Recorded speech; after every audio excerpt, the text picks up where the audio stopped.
እግዚአብሔር መልህቃችን ነው። መልህቅ ኢሳይያስ 26 ቁጥር 3 ላይ እንደዚህ ይላል፣ በአንተ ታምናለችና በአንተ ለምትደገፍ ነፍስ ፈጽመ በሰላም ትጠብቃታለህ ይላል። ይኸውላችሁ ዛፍ በሁለት አቅጣጫ ያድጋል። አንድ ወደ ላይ ደግሞ በዛው ቅጽበት ደግሞ ወደ ታችም ያድጋል።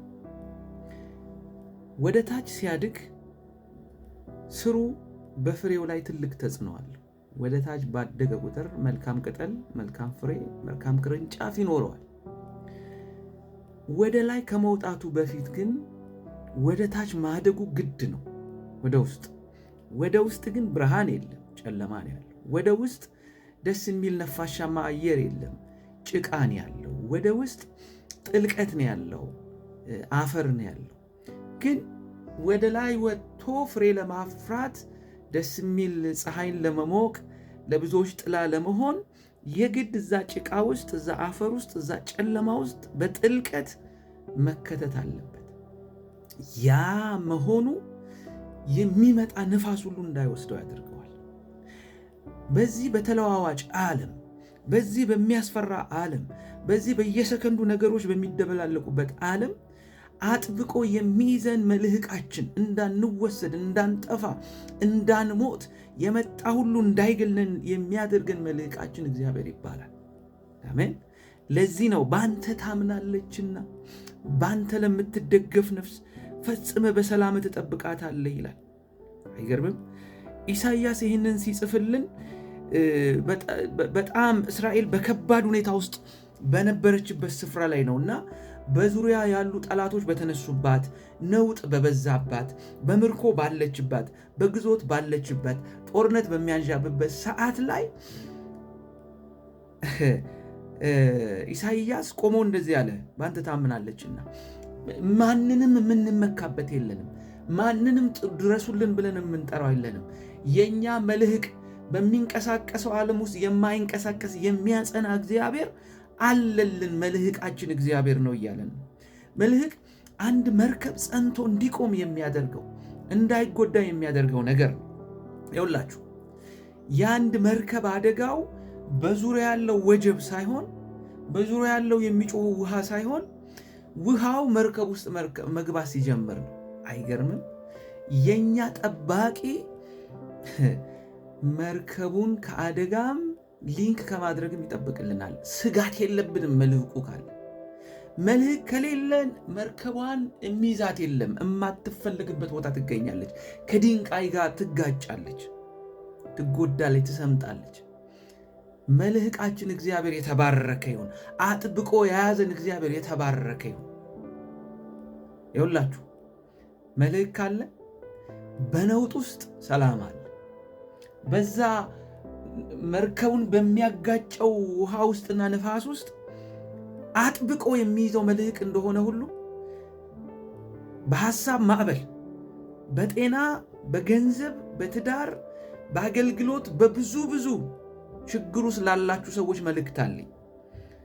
ነገሮች ሲለዋወጡ የማይለወጥ እግዚአብሔር አለ።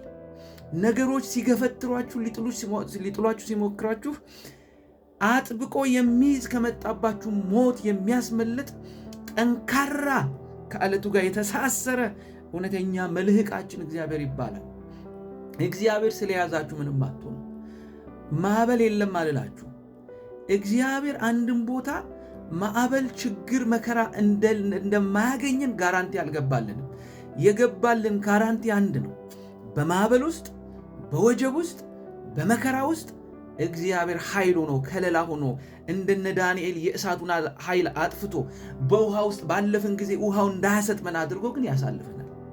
ስለዚህ የእኛ መልህቅ በማዕበል ውስጥ ሰላም፣ ነፍስን የሚያረጋጋ የነፍስ እርካታ ይሆንልናል። ግን ይሄ መልህቅ የሚሰራው እንዴት ነው ካላችሁኝ፣ በአንተ ታምናለችና በአንተ ለምትደገፍ ነፍስ ይላል። የመጀመሪያው በእግዚአብሔር መታመን። ይሄ ፐርፌክት የሆነውን ሰላም፣ ትክክለኛውን ረፍት፣ እንከን አልባውን ሙሉ የሆነውን ሰላም ለማግኘት ለመረጋጋት በአንተ ታምናለችና በእግዚአብሔር ታመኑ፣ በእግዚአብሔር ተደገፉ። ለምን? በሚናወጠው ዓለም ውስጥ የማይናወጥ መልህቅ፣ የማይናወጥ አለት እግዚአብሔር ስለሆነ ቁጥር 4 ላይ የሚለው እንደዚህ ነው፣ ጌታ እግዚአብሔር የዘላለም አምባ ነውና ለዘላለም በእግዚአብሔር ታመኑ ይላል። የዘላለም አምባ፣ በሌላው የዘላለም አለት ነው። ምንም ነገር ኃይለኛ ነኝ ያለ ነገር ሁሉ አያናውጠውም፣ አይወስደው። በሱ ላይ ተደገፉ እያለ ነው። እና መልህቁን እንዴት ልጣለው ካላችሁኝ፣ በእምነት ጣሉት። በአንተ ታምናለችና በአንተ ለምትደገፍ ነፍስ ፈጽመ በሰላም ትጠብቃታለህ።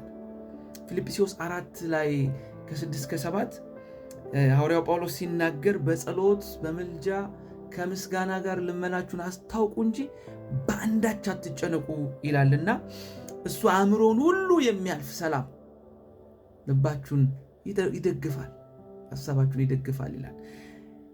ይኸውላችሁ በማዕበል ውስጥ የሚያረጋጋው እውነተኛ መልህቅ እንደሆነ ለመርከብ ባላችሁበት ሲቹዌሽን ውስጥ እውነተኛ ሰላምን የሚሰጥ መልህቃችን እግዚአብሔር። ስለዚህ እግዚአብሔር ከእናንተ ጋር ስለሆነ አትስጉ። በዙሪያችሁ ካለው ጴጥሮስ አይኑን ከኢየሱስ ላይ ባነሳ ጊዜ ነው የሰመጠው።